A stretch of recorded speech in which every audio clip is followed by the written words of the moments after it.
La pregunta que todos nos estamos haciendo en el mundo financiero y entre los responsables de la política económica es cómo es posible que un país que apenas representa el 0,3% del PIB europeo tenga a todos los líderes políticos y líderes empresariales europeos al borde del infarto.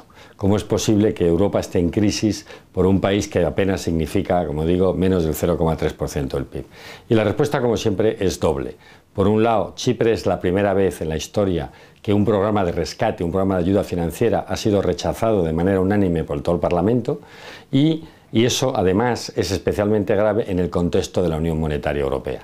Chipre no sería una noticia internacional si no estuviese dentro de una Unión Monetaria Europea que pretende tener carácter de irreversible, de la cual no es posible salirse sin que el riesgo de salida se contagie a todos los demás países.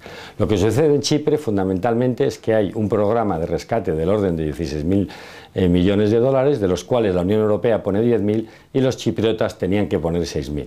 Y el gobierno chipriota había decidido poner esos 6.000, estableciendo por primera vez en la historia, y también la novedad, un castigo a los depositantes de los bancos. Tradicionalmente, los depósitos en los bancos estaban siempre cubiertos, garantizados, y por lo tanto a salvo de cualquier posible castigo o de cualquier posible pérdida en momentos de crisis bancaria.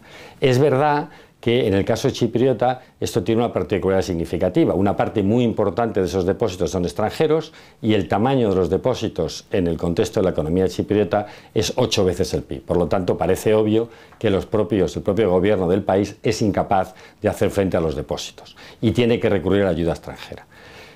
La manera de resolver este aparente paradoja es que Chipre sea capaz de conseguir de otra forma, sin alterar a los depósitos minoristas, a los depósitos de menos de una cantidad determinada, a los depósitos tradicionales del pequeño ahorrador, sea capaz de conseguir esos 6.000 millones de euros de una forma que no genere deuda. Porque el problema es que el ratio de deuda sobre PIB, incluso en el paquete de rescate anunciado, estaría en el entorno del 120% del PIB. Pero la pregunta fundamental es ¿qué va a hacer la Unión Europea? ¿Va a poner en marcha un procedimiento de salida forzosa?